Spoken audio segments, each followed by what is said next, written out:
In the world of horse racing, there are several instances of horses who retired far too early.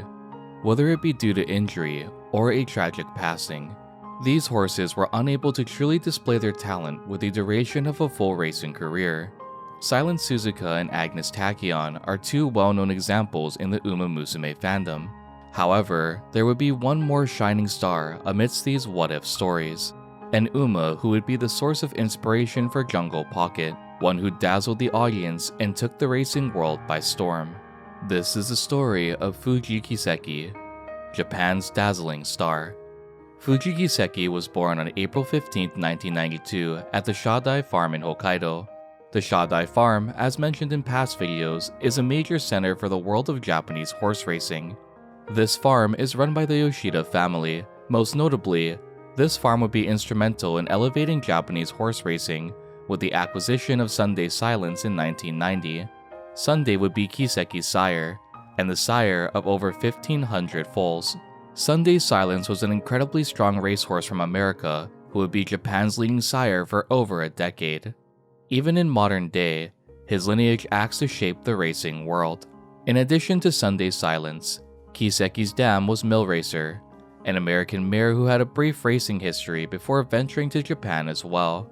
In Uma Musume, Fuji Kiseki and Jungle Pocket grow close alongside one another.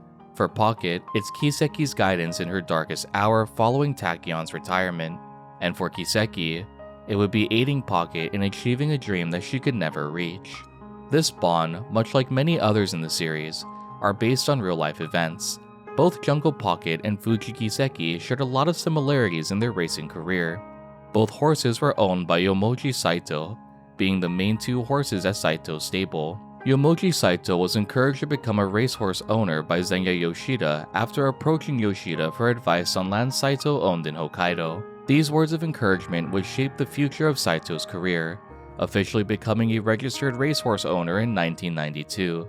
Following the establishment of his title as an owner, Saito would acquire Kiseki directly from the Shadai farm through one of various private sales the estate has. Even long after establishing himself as a racehorse owner, Saito still fondly recalls the early days of his career, describing the elation he felt when purchasing a new horse and the process of naming that followed. A common practice in Japanese horse racing is using a prefix for all horses owned by a certain group or individual. Examples of this are the Mejido and Simbali horses, named after the farm they were born on. Saito instead aimed to have a deeper meaning behind the horses he acquired. He wanted to first incorporate his hometown of Fuji City and a meaningful term alongside naming Kiseki. Seeking advice from a friend knowledgeable in minerals, Saito came to settle on the name Fuji Kiseki, which would pay honor to Saito's hometown with Fuji, and with Kiseki translating to miracle or glittering stone. With this naming scheme, Saito hoped that Kiseki's career would be miraculous, creating a horse who would shine and traverse a glorious path throughout the course of their career. This term, Kiseki, would also be a direct visual representation in beginning of a new era, being the shining stone on the necklace Jungle Pocket wears throughout the film. This not only is a direct reference to the name Fuji Kiseki, but also pays a subtle nod to the legacy Pocket carried on in honor of the Uma she admired so much. Pocket always carried the stone with her, and only when she faced extreme hardship following Agnes Tachyon's retirement did the stone show signs of imperfection, a direct contrast to the word Kiseki's meaning. Only through Fuji Kiseki would Pocket regain herself, continuing the legacy left behind by her senior. With such a meaningful history behind his name, Kiseki would be paired with Sakai Watanabe, who would act as Kiseki's trainer and be jockeyed by Masayoshi Ebina for his debut race. While training Kiseki, Watanabe stated that he suspected he'd start slowly due to a struggle with getting Kiseki out of the gate. Even with this bump in training, Watanabe had faith in Kiseki's ability to be able to spurt down the final straight. Win or lose, they wanted to see how Kiseki would perform, treating this 1200-meter debut as a mile race despite the difference in distance. Alongside Watanabe, Ebina would also see firsthand just how capable Kiseki was as a racer. Ebina would recount the fact that the horse would move so quickly and smoothly that he had to do little to control or keep his pace. Even with the short distance of his debut, both Watanabe and Ebina stated that Kiseki still had a lot left in the tank. He ran sprint and mile races as if he were walking. With all these impressive feats, even prior to his debut, The belief was there that Fuji Kiseki could have a possibility to win a race in the classics. On August 20th, 1994, Fuji Kiseki would enter the gate for his debut race. Despite being at the back of the pack, and a slight mishap occurring on the racecourse, Kiseki would pull ahead and secure the first win of his career. He not only win this race, but will win with over 5 lengths over the second place horse Shell Queen. Just as his trainer and jockey had predicted, Fuji Kiseki showed a display of dominating power with his maiden debut. From an early age, Kiseki was highly evaluated as a top horse from the first crop of Sunday Silence offspring, and winning his debut, Watanabe and Saito wanted to see just how much this gemstone could shine. Instead of sticking to sprint races, Kiseki would instead aim to compete in the Momiji Stakes, an ungraded mile-long race held in October.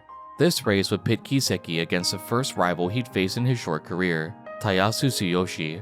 In addition, Ebina would not be jockeying Kiseki in this race either. Instead, Kiseki would be jockeyed by Koichi Tsunoda, the jockey who'd ride Kiseki for the remainder of his racing career. Just like his debut, Kiseki would stay mid-pack for a majority of the race and begin to advance approaching the final homestretch. Unlike his debut, Tsuyoshi would pursue, quickly tailing as they approached the finish line. Keeping the lead, Kiseki would pull ahead of Tsuyoshi, claiming his second win barely by a half length over second place. This result would also be a record time of 1 minute 35.5 seconds. As the year came to a close, there was one race for Kiseki to participate in that would solidify him as one of the strongest of his age group. This race would be the Asahi High Sansai Stakes, which is considered as the most competitive race for 2-year-olds in Japanese horse racing. By aiming to win this race, Fuji Kiseki would prove his strength over other horses of his age bracket. A lot was on the line not only to continue Kiseki's winning streak, but also to make a statement. Kiseki, being the first crop of foals by Sunday Silence, had the opportunity to usher in a new era of racing, showcasing the strength this new dominant lineage would bring to Japan.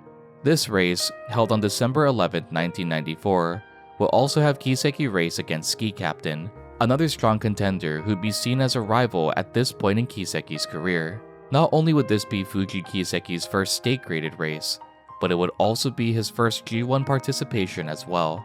This would be seen as a display of confidence Watanabe had for a strong performance.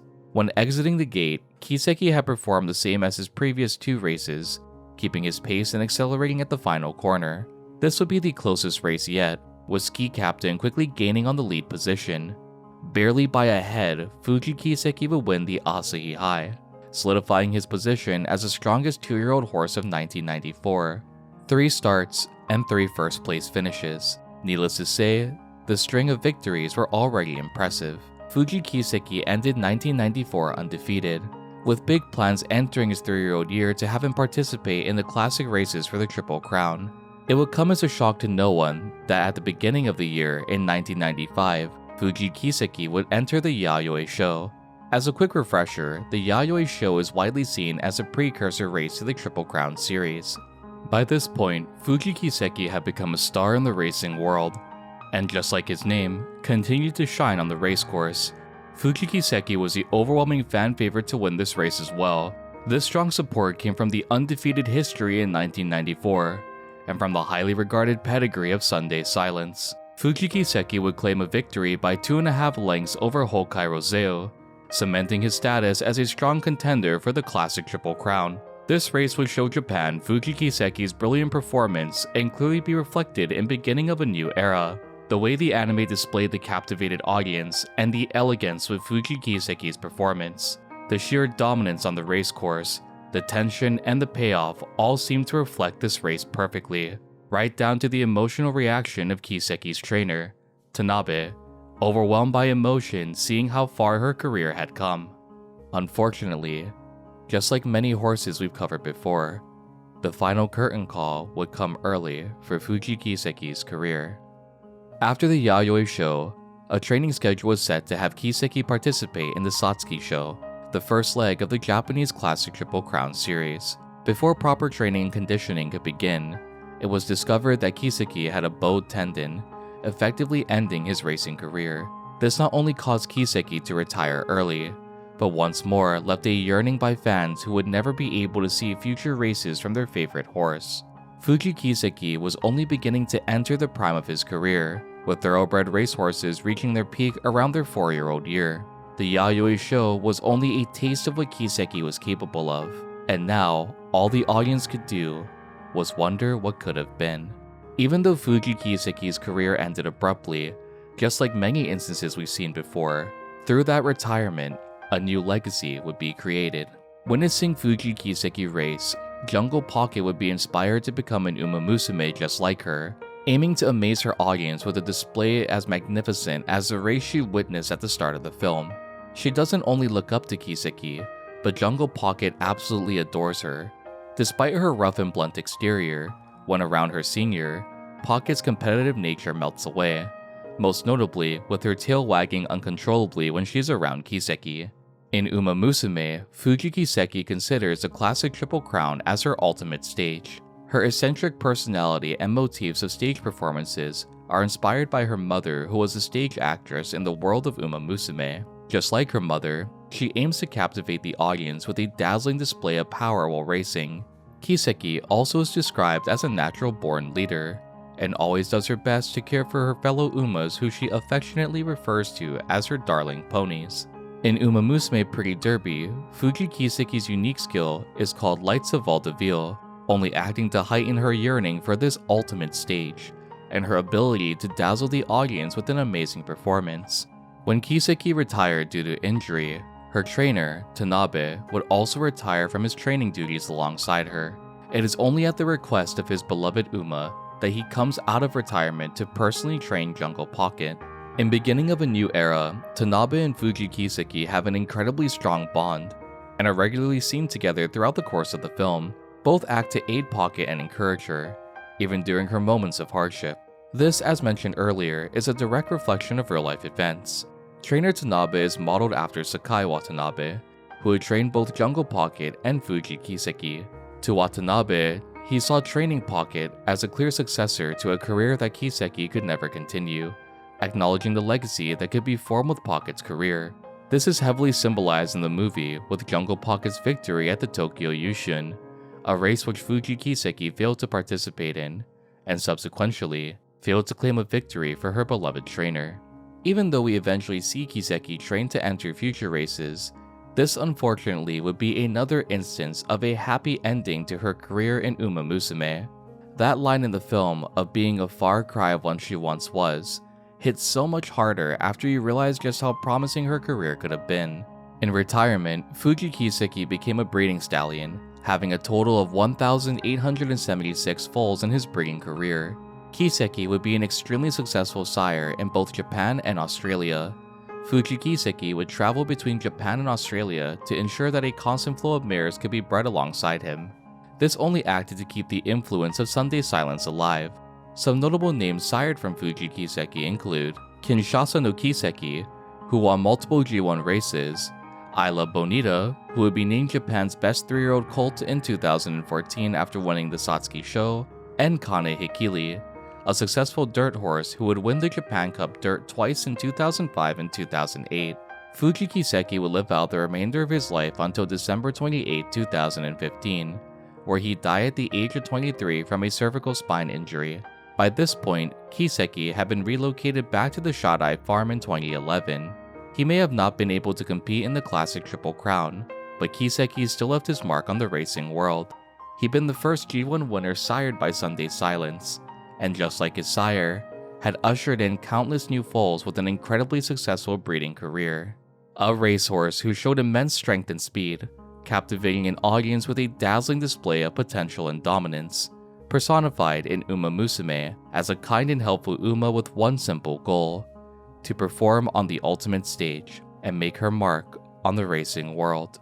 One who, just like her name, shined brighter and brighter with each victory, and even with a career crushed by injury, will lead to inspire a new generation of Umas to come. Did you enjoy this video, and who should I cover next?